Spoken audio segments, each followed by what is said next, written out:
Hello, everyone. My name is Elizabeth Cook. I am the Career Readiness Coordinator here at SC Works, the Columbia office. That just means that I am the one to create and present workshops, normally centered around career readiness skills, just like creating a resume, cover letter, job search, things of that nature. But I also love to do workshops that are for everyone, a little more community-centered, just like the one that we're going to look at today, which is about setting goals, which can apply to everyone, but it's also especially helpful if you are looking at beginning a new career path, or if you're looking into a new job field. It can be very helpful because with a new career path, you set goals, and maybe one of your goals right now is to begin a new career path. So this could be helpful for pretty much anyone. And also, I am going to link down below this video the workshop calendar. I offer workshops virtually as well as in person, and then I also record workshops and upload them to YouTube, just like the one that you're watching right now. So I'm going to stop talking. I'm going to jump into our presentation for today. We are going to be talking about setting realistic goals and plans to reach them. And I titled this workshop New Year, New Goals. There's a reason that I kind of left out the term New Year's resolution, and we'll get into that as we go through this presentation and what the difference is between setting a goal and a New Year's resolution, because one may prove to be a lot more successful than the other. So I wanted to start off by including this quote that I personally really like. I think it's very true. And I think the quote will make a lot more sense as we get through our presentation, so bear with me. But our quote reads, "People with goals succeed because they know where they are going." Let's think about what that means. If you have goals, that means you know where you're going. Well, it kind of does, because every time we set a goal, we should be also creating a step-by-step plan or blueprint for how we want to reach that goal. So that means that we're on a track and we know where we are headed at all times. We know our progress. We know how close we are to that goal. And that makes us more successful when we have a well thought out plan. Our chances of success are a lot higher, right? So I also wanted to include this statistic. I found it interesting, but it may not come as a huge surprise to many of us. So research shows that as many as 50% of adults in the United States make New Year's resolutions, but fewer than 10% keep them for more than a few months. Now, we could think of a million reasons why this may be true, right? As we go on through the year, we lose our motivation. We get busy with life. Life comes in the way. We just don't have the time. We don't have the energy. And that totally makes sense. But let's try to find like the root of the issue. So New Year's resolutions tend to be, it's kind of trendy, right? It's kind of like a fad. It's what's popular to do because everyone else does it. And I'm sure we've all been sucked into it. It's the first of the year. We feel like we have to pull our notepad out and jot down some things that we want to get done by the end of the year.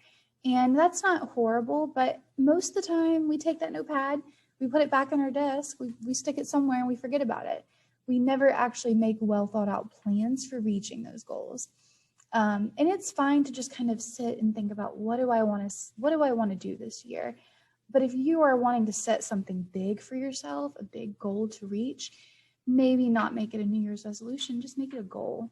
And it's also important to keep in mind that we don't have to wait until the first of the year to set goals for ourselves. The first of the year really doesn't mean anything. It's just the beginning of a new year on a calendar. Your life is continuous and you can always set new goals for yourself. It doesn't matter what part of the year you're in. So that's just one thing to keep in mind, is the difference between, are you setting a goal for yourself, or is this just a New Year's resolution? Like, something you kind of want to happen, but are you going to make a plan for it? Are you going to really think it out? So I also wanted to include this. This is the method or process that we will be looking at today when we are talking about setting goals and how to set goals. So I'm going to shrink myself all the way down here. So the SMART, they all stand for something else, clearly. And this is just a process that has proven to be very successful when you're setting goals. A lot of people use it. So the S will stand for specific. We'll get into all of these. The M, measurable, A, achievable, R, relevant, and T, time-based. And I'm going to go into detail on how to make sure that your goal is meeting these criteria. So let's just go ahead and get into it. I'm going to make myself a little bit bigger again so that you can see me, but I don't want to block the presentation. So be specific. What does that mean exactly? Well, let's talk about it. You want to make sure that your goal is clear and concise. It's easy for you to understand. As long as it's easy for you to understand, then great. It doesn't necessarily have to be easy for everyone else to understand. So this is just a brief example of maybe a vague goal or resolution versus a much more thought out goal. So rather than saying, I want to be a homeowner in 5 years, you can narrow it down and really zoom in on that goal and say, I want to be a homeowner in the Columbia area. So we have a location within my budget of $100,000. That's another great detail. Within an interest rate of 12%. Even better, we're getting very specific. Within 5 years. All right, we just made it time-based too, which is very important for motivation. So you see how we took this very vague goal into something so much more specific, and it really helps you see where you're headed and what your actual goal is or means. So that's kind of what it means to be specific with your goal. It's just adding those details. And if your goal is specific, you should be able to answer these questions. It's the 5 W's, what, why, who, where, which. So what do I want to accomplish? Well, I want to buy a house, right? This is just our example that we're using. Why is this goal important? Well, because I've always wanted it. Is that why it's important? Or because this house just means a lot to me. It has sentimental value, so I want to buy it. I mean, there could be a million reasons why it's important. Just make sure it is important. Who is involved? When it comes to things like buying a house, that's always a little bit more obvious. Obviously, it's you. It's, you know, if you decide to bring in a bank, it's your realtor, you know, the past owner, the seller. There's a lot of people involved, but it's important for you to understand that first before you jump into it. And where is it located, right? Our house was going to be in the Columbia area. Which resources or limits are involved? We already set our limits at $100,000. We even set our interest rate. So as you can see, our specific goal fit into this absolutely perfectly, right? And that is what we want. Every time we set a goal, we want to be able to answer these questions. Now, the next piece that I think is very important is making sure that your goal is measurable. Well, what does this mean? So when you're setting your goal, you want to ensure that you know how to track your progress. So this could include, my favorite way to do things like this is to make a checklist. I love, even at the beginning of the day, if I have a lot of tasks to get done that day, I'll just make a simple list and check things off as I go. And you can definitely do that with a goal. That's a perfect way to do it. Maybe you want to do some outlined steps. Maybe you prefer a flow chart. Whatever works best for you, find a way to organize it so that you know how to track your progress. Steps are so important, knowing what can I do today, what can I do tomorrow. And then this actually isn't part of the SMART goals method exactly, but experts and researchers agree that this is very important. It's kind of part of the SMART goals method, but it's not a whole letter to itself. But I wanted to include it because I think it's very valuable information. So you want to make sure that your goal is meaningful. A goal without meaning or any kind of emotional attachment, it really lacks motivation. Well, if it doesn't mean anything to you, if you're not emotionally invested, then why would you care about doing this? You only want to set goals that you're eager to achieve and that you are genuinely excited about. Setting meaningful goals inspire motivation within you, and you're so much more likely to achieve those goals because it's something that you want. You never want to achieve goals for someone else. If someone else brings it up to you, oh, I think you should buy a new house, or I think you should get a new job. If it's not something you want, don't make that a goal because you're probably not going to reach it. We hardly ever reach goals if they're set with someone else in mind rather than ourselves. Now, people that you just really care about, like your kids, if you're setting a goal for them, that's awesome. That's going to be great motivation. You care about your kids. But if it's for, just a random person that you're probably not that close to, you're not going to reach that goal. So don't keep other people in mind when you're setting goals. Keep yourself in mind. Now, I'm going to keep moving my face around. You want to make sure that your goal is achievable. That's the A in SMART method. Now let's talk about what it means. So you want to make sure that this goal is attainable within the limits of your time and assets. You need to have the time, the money, the supplies in order to achieve this goal. If you don't have that already, then you need to make that a goal. Let's say you don't have the money for something. Well, first, your goal needs to be raising that money, right? Let's say you don't have the time for it. Then your first goal needs to be working around your schedule and finding time for it, figuring out something that works for you. So once you have that, you can make sure that your goal is achievable, it's attainable. And then also a really important note is to remember that only you can decide how high your goal is. Only you can decide how realistic your goal is. If you believe it's realistic within your means and your abilities, then that's perfect. Don't let other people decide that for you. Sometimes we want to share our goals with other people, which is a great thing to do. I'll get into that later. But maybe every once in a while, someone might say, oh, is that really a good idea? Do you think that's really possible? And we can't let that keep us from chasing those goals. As long as you believe it is possible, as long as you believe it is attainable, then keep reaching your goal, keep pushing. And this is obvious, but it's important to keep in mind. Number 3, you must be willing to work for any goal. Goals don't just happen, right? Or they wouldn't be goals. You need to be willing to put in the work, the time, the effort, and go in understanding that this is going to take time and this is not going to be easy. If this was an easy feat, it wouldn't be on my goal list. It would be on my to-do list. Now, our next letter, R, is making sure that our goal is relevant. Now, what does this mean? It means that you can answer yes to these 5 questions.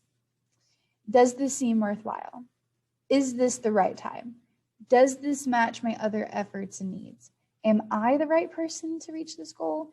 And is it applicable in the current socioeconomic environment? That's just basically making sure that your goal is relevant to your life right now. If you already own 10 houses, then is buying a house that important of a goal, or could you be working on something else that could end up being a lot more meaningful and make a lot more impact on your life? Especially that last point, is it applicable in the current socioeconomic environment? That's a very important thing to keep in mind. If you're wanting to invest in anything, anything money related, buy something, invest something, you want to analyze, what does the economy look like right now? Not just what does my financial situation look like right now, but what's the overall economy? What climate am I in right now? Is now a good time to invest my money? And then this is our last point in our SMART goals method, and that is making sure that it is time bound. That means that you can answer the question of when, right? So when do I want this goal completed by? What can I do in 6 months? What can I do in 6 weeks? What can I do today? You want to give yourself, all of your steps should be time bound within your goal, and your overall goal should be time bound. And it's not saying that you have to stick to this. Oh my gosh, if you don't get this done in 2 years, you just throw it away. That's not really the point. The point is because it keeps you on track. If you have a set schedule for yourself and a set time that you want certain tasks completed by, then you're a lot more likely to get that done. If you never set a time for yourself, oh, then I guess I can just do it in 20 years. Oh, I could push it off another year. Oh, it's fine. You really want to set time limits. And like I mentioned earlier, this is just a tip for setting goals. And that is sometimes it can be very beneficial for you to share your goals. The most important thing to remember is you want to share those goals with people you're very close with, like friends, family, maybe your significant other. You want it to be someone that is going to be there to motivate you. That's the entire point in sharing your goals. You have someone that is now on the inside that understands what you're doing and will continue to motivate you. And if it's someone very close to you, they can also keep you on track. Like, hey, what have you done today to work towards your goal? What are you doing tomorrow to work towards that goal? And having someone close to us that can keep us on track can really help hold us accountable and keep us motivated to keep going. All right, and then our next point is that big goals require small steps. I know that seems obvious, but let's get into what I'm saying exactly. So if you want to switch to a new career field, it doesn't happen overnight. Now, this is just the example that I'm going to use to explain what I'm saying. So maybe you're going to begin with a quick Google search, like, looking into the industries or what job field you're interested in. Maybe you're going to narrow it down to something like, oh, I want to be an engineer. So then maybe you need to do further research. Well, there's so many different types of engineering, right? Maybe you buy a couple books, read into it. Okay, I've decided I want to be a chemical engineer. Now, maybe you need to sign up for classes. You need to find funding for those classes. You need to enroll, begin going every day, receiving whatever certification or degree that you need. And just me talking through that, you can see how it was so many small steps leading up to that. And, really recognizing those small steps and planning for them is what is going to help you be successful. Making sure that you have a certain criteria that you're meeting. Maybe it's every day you have a different task that you want to get done. Maybe every week you have set tasks that you want to get done. It's all about setting those small steps and patting yourself on the back whenever you achieve those steps, because you're constantly putting check marks on your list and it feels good. And by breaking it up like this into all of these small steps, it really helps us not get so overwhelmed. Like, oh, this is such a huge goal. Can I do this? You can just break it into small steps so it seems a lot easier. And then before you know it, you're almost there. And then this is just another example of how a goal can be broken into a flow chart, small steps that you can put check marks by. So let's say you want to buy a new car. The first step might be you need to research and find what car you want. What am I interested in? What's the best deal? What car has the capabilities that I want or I need?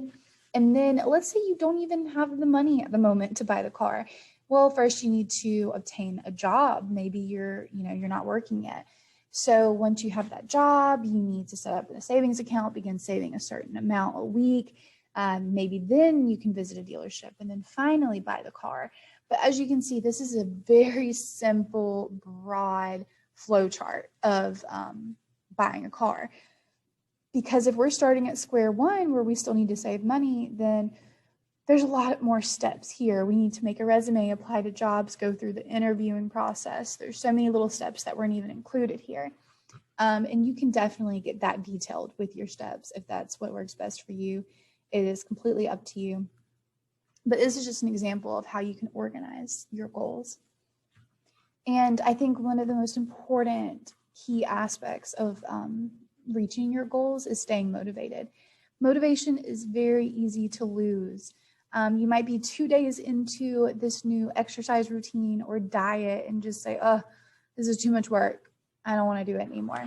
Because, well, what do we have keeping us motivated to do it? Instead, we're just thinking about how much work it is and how much we don't want to do it. So this is a little tip. You could write down specific and detailed reasons for each new goal on a piece of paper and keep it where you can see it every day, just so that it can be a visual reminder of why you're doing this in the first place. And then also, like I said earlier, you can openly share with friends and family and like-minded people so that they can, lend you some motivation and keep you on track. This is another tip for motivation, and that is visualizing. So goals are more likely to be achieved if you regularly let yourself visualize yourself accomplishing that goal. And this is something that a lot of experts agree on, is that if we cannot visualize ourselves accomplishing that goal, we probably don't believe that we can reach that goal. So if you, for some reason, just cannot visualize yourself buying that car or buying that house or getting that job, then let's think about it. Why can't you? Do you believe you just don't have the capabilities? Is it insecurity, or is it you just know that maybe it's a little bit far-fetched for yourself? So it's important to think about that. And if you can visualize yourself reaching that goal, then continue to do that every once in a while. Visualize what it's going to feel like when you're behind the wheel, or when you first walk into that house, or when you see that you dropped so many pounds. Visualize how that's going to feel inside, and that can help keep you on track. This is another super obvious one, but it's important, and that is ridding yourself of excuses. That is another thing that stands in between us and our goals most often is excuses. We tend as humans to make excuses for ourselves a lot. Well, I just don't have the time. I don't have the money. I don't have the energy. I'm just tired. You're never going to reach a goal if you continue to set excuses and set excuses. We need to rid ourselves of excuses completely. Now, of course, sometimes, yeah, you don't have the money, you don't have the time, but that's when you have to be creative. If you really want something, you can be creative and patient and figure out a way, right? And then I think this is just super important, and that is going easy on yourself. So you do need to get rid of your excuses. I know that sounded really harsh, but also you need to be giving yourself a pat on the back when you are succeeding, as well as giving yourself a pat on the back even when you fail sometimes. Goals, like I said, they're not easy. If they were, they would be on our to-do list, but instead they are goals that we've set for ourselves. So sometimes we stumble and we fall. Maybe we didn't put in as much effort one week as we wanted to, but rather than beating ourselves up and being harsh on ourselves, we need to pick ourselves back up, dust ourselves off, and say, you know what, it's okay. I didn't do so well this week, but I'm going to do even better next week. And then this is a small exercise that I would have everyone do if we were in person or virtual, but please feel free to do it in the comments. I would love to see that. I could go on and respond to everyone's comments, and that is, please jot down a goal that you want to have or have wanted to obtain, along with 5 small steps that you can take to obtain that goal. Obviously, you're not limited to 5. If you want to make an entire blueprint, then go ahead, do it. I would love to read it. And, include small daily steps, not just, those big things. And then normally we would share our goals and talk about it. Like I said, in the comments, I would love to read it. And then also, it's also super important if you could go back and look at our SMART goals method and analyze your goal that you have set compared to that. Is it specific? Is it measurable? Is it attainable? Is it relevant? Is it time-based? If you can, check all of those off, you probably have a great goal set for yourself. And if you can stick to it and stay motivated, then I think your chance of success is great. I want to say thank you to everyone for watching. Like I said, please feel free to take a look at our calendar, which will be linked down below. You can see all of the workshops that I'm offering in person at our Columbia Center, as well as my virtual workshops. It's kind of just like a little video conference where I share the screen, just like this, except we get to talk and we get to collaborate a little bit, which is a lot of fun. But like I said, I want to thank everyone for watching today. Feel free to like and subscribe, and I will be posting a lot more workshops on this page moving forward. I'm really glad that this was my first one. I love talking about goals. It's a lot of fun and it applies to everyone. All right, thank you guys for watching.